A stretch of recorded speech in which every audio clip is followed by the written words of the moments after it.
গল্পের নাম আকবর, the great Mughal emperor, মহান মুঘল সম্রাট আকবরের গল্প।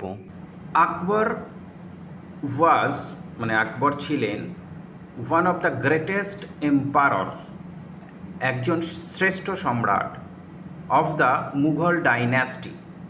মুঘল রাজবংশের একজন শ্রেষ্ঠ সম্রাট ছিলেন আকবর। ইট ওয়াজ ডিউরিং দ্য রেইন অফ আকবর, এটা ছিল আকবরের রাজত্ব। REIGN উচ্চারণটা হবে রেইন, মানে রাজত্ব। ইট ওয়াজ ডিউরিং দ্য রেইন অফ আকবর, এটা ছিল আকবরের রাজত্ব। দ্যাট যে the rule of the Mughals truly began. The rule of the Mughals মানে মুঘলদের শাসন ট্রুলি বিগ্যান, সত্যিকারের যে মুঘল শাসন সেটা শুরু হয়েছিল আকবরের রাজত্বের সময়ে। For both Babur and Humayun had ruled. Babur এবং হুমায়ুন বোথ দুজনেই হ্যাড রুলড শাসন করেছিলেন for extremely short and interrupted periods. Babur এবং হুমায়ুন অত্যন্ত স্বল্প এবং ইন্টারাপ্টেড বাধাপ্রাপ্ত পিরিয়ডস সময়ের জন্য শাসন করেছিলেন, মানে ঠিকঠাকভাবে তারা শাসন করতে পারেনি।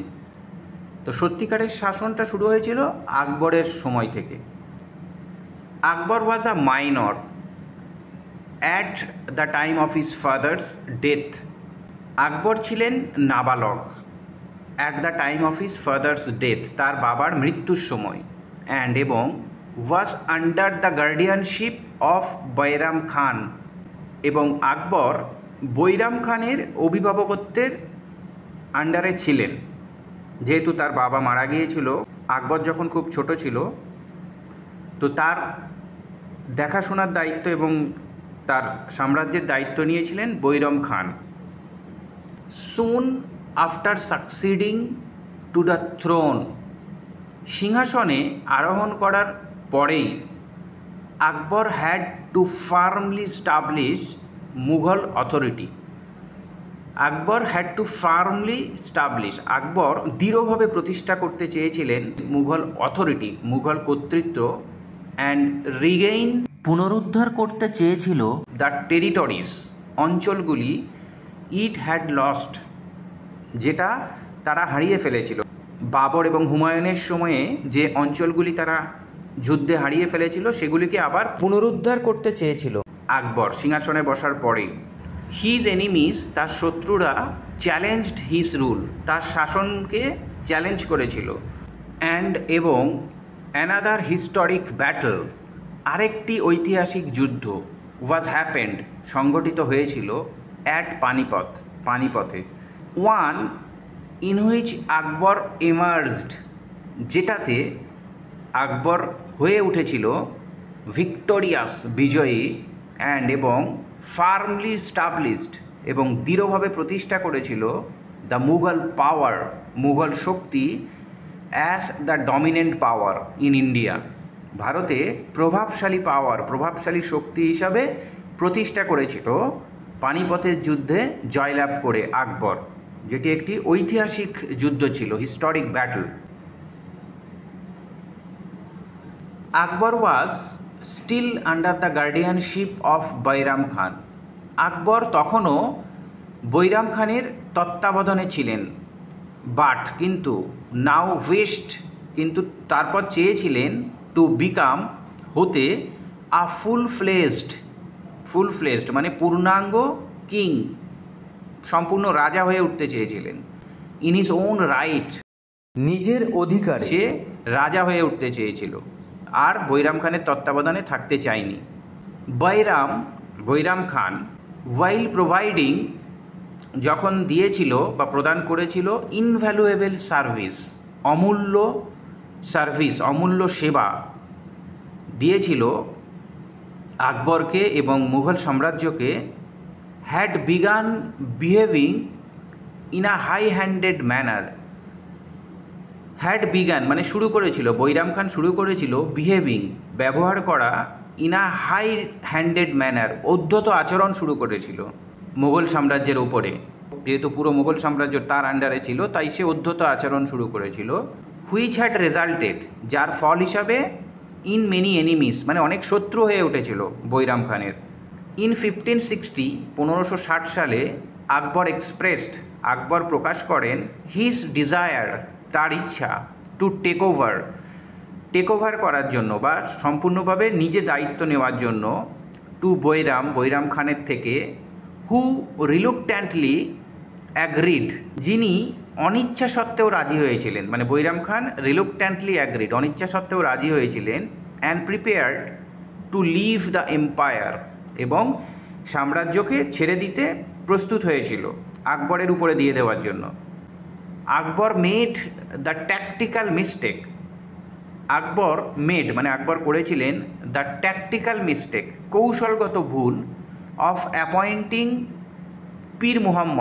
পীর মুহাম্মদকে নিযুক্ত করে, আকবরের দরবারে বা মন্ত্রিসভায় পীর মুহাম্মদকে নিযুক্ত করে একটি কৌশলগত ভুল করেছিলেন, যিনি ছিলেন কে, an enemy of Bairam Khan's, যিনি বৈরাম খানের শত্রু ছিল। বৈরাম মনে করেছিলেন দিস ইজ অ্যান ইনসাল্ট, এটি একটি অপমান তার কাছে, অ্যান্ড রোজ এগেইনস্ট আকবর, এবং আকবরের বিরুদ্ধে রুখে দাঁড়িয়েছিল বৈরাম খান।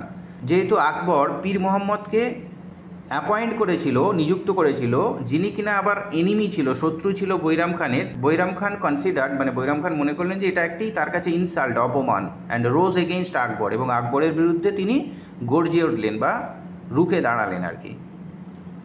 হি ওয়াজ হাউএভার ডিফিটেড, তিনি যাই হোক পরাজিত হয়েছিলেন, মানে বৈরাম খান পরাজিত হয়েছিলেন আকবরের কাছে, but allowed to leave out the empire by Akbar, কিন্তু তাকে আকবর অ্যালাউ করেছিল লিভ আউট দ্য এম্পায়ার, মানে সাম্রাজ্য ছেড়ে বেরিয়ে যাওয়ার জন্য, তার কোনো ক্ষতি করেনি বা তাকে বন্দি করেনি পরাজিত হওয়ার পরে আকবর, কিন্তু তাকে আকবর অ্যালাউ করেছিল কি, লিভ আউট দ্য এম্পায়ার, মানে তাকে বলেছিল তুমি সাম্রাজ্য ছেড়ে বেরিয়ে যাও, চলে যাও আমার সাম্রাজ্য থেকে, বাই আকবরের দ্বারা।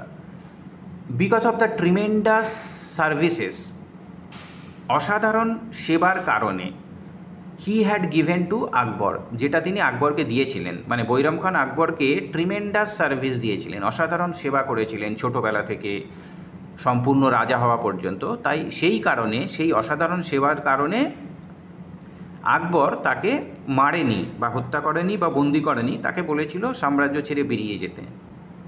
ট্র্যাজিক্যালি, দুঃখজনকভাবে, হাউএভার যাই হোক, বৈরাম ওয়াজ কিল্ড, বৈরামকে হত্যা করা হয়েছিল, বাই অ্যান আফগান, একজন আফগানের দ্বারা, মানে একজন আফগান লোক বৈরাম খানকে হত্যা করেছিল। কেন? হু হেল্ড আ পার্সোনাল গার্জ, যার ব্যক্তিগত ক্ষোভ ছিল, এগেনস্ট হিম, বৈরাম খানের বিরুদ্ধে বা বৈরাম খানের এগেনস্টে যার একটি ব্যক্তিগত ক্ষোভ ছিল, ওই আফগান লোকটি যিনি বৈরাম খানকে হত্যা করেছিলেন। লাকিলি, ভাগ্যক্রমে, হিজ ফ্যামিলি, তার পরিবার, মানে বৈরাম খানের পরিবার, স্কেপড, পালিয়ে গিয়েছিল, অ্যান্ড হিজ সান, এবং তার পুত্র Abdur Rahim, was taken in by আকবর, এবং আকবর তার ছেলে আব্দুর রহিমকে নিজের কাছে রেখে দিয়েছিলেন। অ্যান্ড ল্যাটার, এবং পরে, বিকেম অ্যান ইম্পর্ট্যান্ট নোবেল, এবং পরে একজন গুরুত্বপূর্ণ সম্রাটও হয়ে উঠেছিল। After taking the power from Bairam খানের থেকে ক্ষমতা নেওয়ার পরে, আকবর ডিড নট ইমিডিয়েটলি গেট, আকবর সাথে সাথে পায়নি, ফুল কন্ট্রোল, পূর্ণ নিয়ন্ত্রণ, অফ দ্য এম্পায়ার, সাম্রাজ্যের, মুঘল সাম্রাজ্যের পূর্ণ নিয়ন্ত্রণ কিন্তু সাথে সাথে সে পায়নি, যদিও সে ক্ষমতা পেয়েছিল বৈরাম খানের থেকে। হিজ ফোস্টার মাদার, তার পালিত মা, মানে আকবরের পালিত মা, ফোস্টার মাদার, মাহাম আনাগা, তার পালিত মা মাহাম আনাগা, অ্যান্ড হার সন, এবং তার ছেলে, মানে ওই পালিত মায়ের ছেলে Adam Khan, were making an undue influence on the state, মানে আকবরের পালিত মা মহামাগানা এবং তার নিজের ছেলে Adam Khan, were making an undue influence, অযাচিত প্রভাব খাটাচ্ছিল রাজ্যের উপরে, মুঘল সাম্রাজ্যের উপরে। আদম খান লেড সাম কনকোয়েস্ট, আদম খান কিছু যুদ্ধে জয়লাভ করেছিল, সাম কনকোয়েস্ট, কিছু যুদ্ধে জয়লাভ করেছিল, হুইচ অলদো যেগুলো মানে যে যুদ্ধগুলো তিনি জয়লাভ করেছিলেন সাকসেসফুল, সফল ছিল, বাট ওয়্যার ব্রুটাল, খুব নৃশংস ছিল, বিশাল হত্যা করেছিল। Akbar unable to tolerate their actions, Akbar তাদের কর্মকাণ্ডকে সহ্য করার মতো ছিলেন না বা সহ্য করতে পারছিলেন না। Put Adam Khan to death in 1562, 1562 সালে আদম খানকে মৃত্যুদণ্ড দিয়েছিল আকবর। হিজ ফোস্টার মাদার, তার পালিত মা, ডায়েড, মারা গিয়েছিলেন, অফ গ্রিফ, শোকে, 40 days ল্যাটার, 40 দিন পর তার পালিত মা মানে আকবরের পালিত মা শোকে মৃত্যুবরণ করেছিল, মারা গিয়েছিলেন। Akbar at the age of 14, 14 বছর বয়সে Akbar was now finally in control of his empire, তার সাম্রাজ্যের পুরোপুরি নিয়ন্ত্রণ নিয়ে নিয়েছিলেন 14 বছর বয়সে। হি এক্সটেন্ডেড, তিনি প্রসারিত করেছিলেন, দ্য এম্পায়ার্স ফ্রন্টিয়ার্স, সাম্রাজ্যের সীমানা, অ্যান্ড এবং দে কভার্ড, তারা বিস্তৃত ছিল, মানে সীমানা বিস্তৃত ছিল, অলমোস্ট দ্য এন্টায়ার কান্ট্রি, সারা দেশ জুড়ে, ভারতবর্ষের সারা দেশ জুড়েই তাদের সীমানা বিস্তৃত ছিল।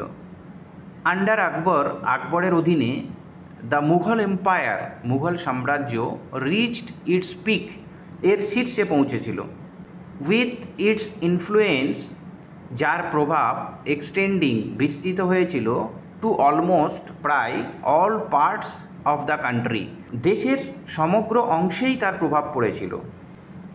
As well as major developments, বড় বড় উন্নয়ন, টেকিং প্লেস, ঘটেছিল, ইন আর্টস, শিল্প, অ্যান্ড দ্য ইকোনমি, এবং অর্থনীতিতে। মানে আকবরের অধীনে মুঘল সাম্রাজ্য রিচড ইটস পিক, শীর্ষে পৌঁছেছিল, যার প্রভাব, উইথ ইটস ইনফ্লুয়েন্স এক্সটেন্ডিং, যার প্রভাব বিস্তৃত হয়েছিল, to almost all parts of the country, দেশের সমগ্র অংশেই। বড় বড় ডেভেলপমেন্ট, উন্নয়ন ঘটেছিল তার সময়ে, in the arts and the economy, শিল্প এবং অর্থনীতিতে বিশাল উন্নতি ঘটেছিল। আকবর রুলড, আকবর শাসন করেছিলেন, for a period of 51 years, 51 বছর, which was the longest reign, যেটা ছিল দীর্ঘতম শাসনকাল বা দীর্ঘতম রাজত্ব, amongst the Mughal empires, Mughal সম্রাটদের মধ্যে এটাই ছিল সবচেয়ে দীর্ঘতম রাজত্বকাল বা শাসনকাল, আকবরের শাসনকাল। Akbar was one of the most able rulers, Akbar ছিল একজন দক্ষ শাসক, অ্যামংস্ট দ্য মুঘলস, মুঘলসদের মধ্যে, মুঘলদের অন্যান্য সম্রাটদের মধ্যে তিনিই ছিলেন একজন দক্ষ শাসক, অ্যান্ড এবং one of the greatest empire, একজন শ্রেষ্ঠ সম্রাট ছিলেন, ইন ইন্ডিয়ান হিস্টোরি, ভারতীয় ইতিহাসে।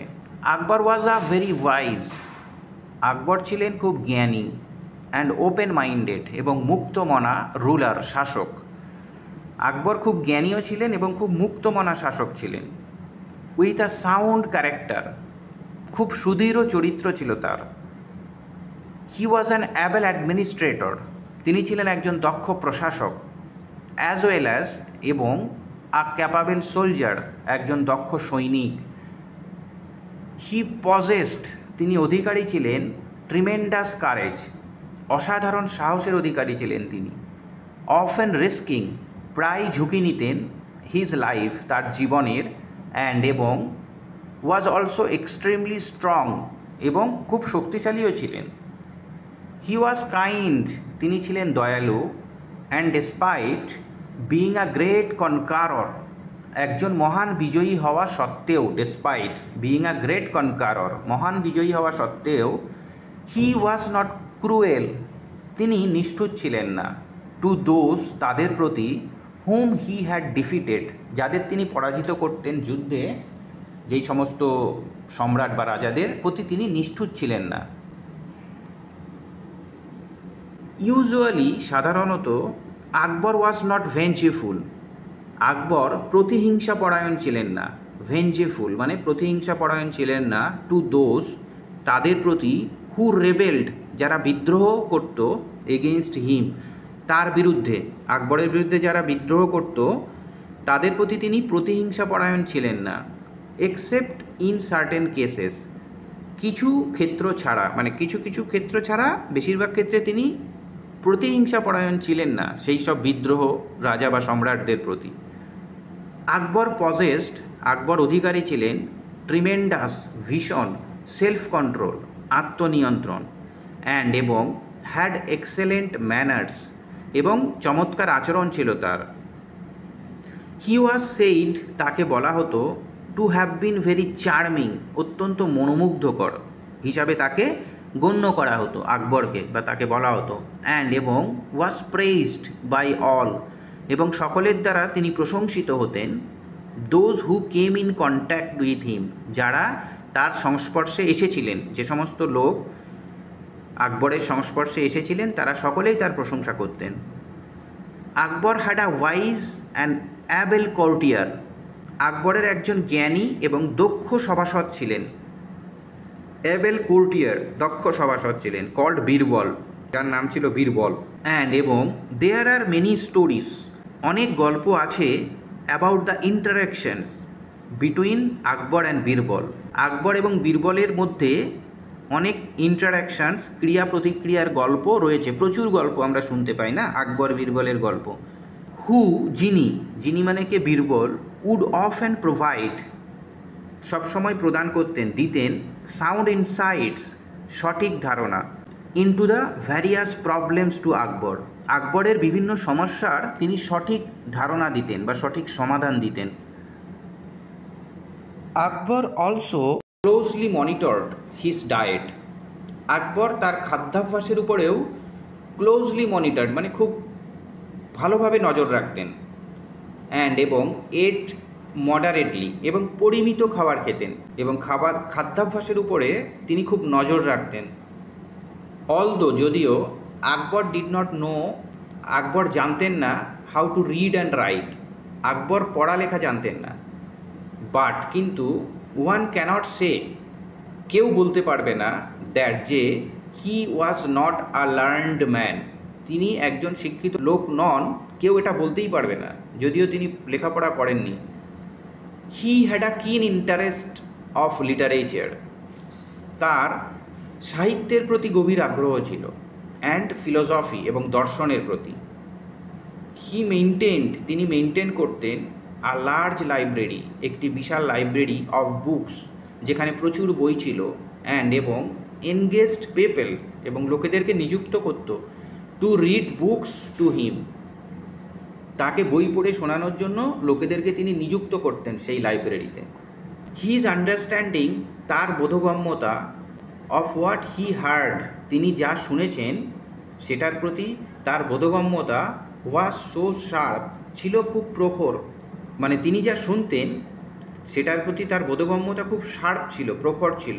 দ্যাট, যে, ইট ওয়াজ সেইড, এটা বলা হতো, দ্যাট, যে, he could talk so effortlessly, তিনি অনায়াসেই বলতে পারতেন, অন দোজ সাবজেক্টস, ওই বিষয়গুলির উপরে, মানে যে বিষয়গুলি তিনি একবার শুনে নিতেন সেই বিষয়গুলির উপরে তিনি এফোর্টলেসলি, অনায়াসেই বলতে পারতেন, তার স্মৃতিশক্তি খুব প্রখর ছিল।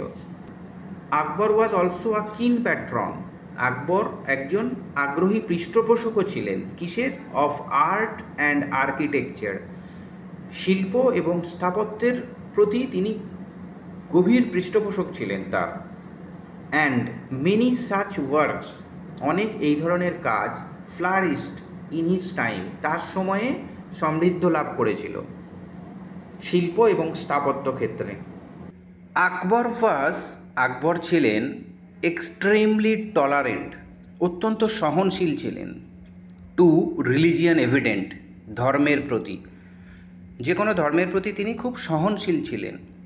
ইন দ্য ফ্যাক্ট দ্যাট, যেটার নিদর্শন হিসাবে বলা যেতে পারে, in the fact that he married, তিনি বিয়ে করেছিলেন, আ হিন্দু প্রিন্সেস, একজন হিন্দু রাজকন্যাকে তিনি বিয়ে করেছিলেন। হি রিয়ালাইজড, তিনি উপলব্ধি করেছিলেন, দ্যাট, যে, ইট ওয়াজ ফুলিশ, এটা খুব বোকামি, টু ইল ট্রিট, দুর্ব্যবহার করা, হিন্দুদেরকে দুর্ব্যবহার করা, এটি একটি বোকামি, তিনি সেটা উপলব্ধি করেছিলেন। হি মেড, তিনি করেছিলেন, সিগনিফিক্যান্ট এফোর্টস, উল্লেখযোগ্য প্রচেষ্টা, টু ট্রিট দেম অ্যাট পার, সমান মর্যাদা দেওয়ার জন্য তিনি যথেষ্ট উল্লেখযোগ্য প্রচেষ্টা করেছিলেন। অ্যান্ড এবং সুন শীঘ্রই, দে টু তারাও, ওয়্যার বিইং অ্যাপয়েন্টেড নিযুক্ত করা হয়েছিল, টু হাই পোস্ট উচ্চ পদে, তাদেরকেও মানে হিন্দুদেরকেও তিনি তার রাজদরবারের বিভিন্ন উচ্চ পদে নিযুক্ত করেছিলেন। আকবর ব্যয় করেছিলেন আ লট অফ টাইম, প্রচুর সময় বা অনেক সময় তিনি ব্যয় করেছিলেন, studying the various beliefs of the different religions, বিভিন্ন ধর্মের ভ্যারিয়াস বিলিফস, বিভিন্ন বিশ্বাসের উপরে তিনি প্রচুর সময় ব্যয় করেছিলেন, মানে অন্যান্য ধর্মকে জানতে, তাদের বিভিন্ন বই পড়ে শুনে তিনি প্রচুর সময় ব্যয় করেছিলেন। ইভেনচুয়ালি অবশেষে দিস রেজাল্টেড, এর ফলে in the creation of a new religion, তিনি একটি নতুন ধর্মের সৃষ্টি করেছিলেন।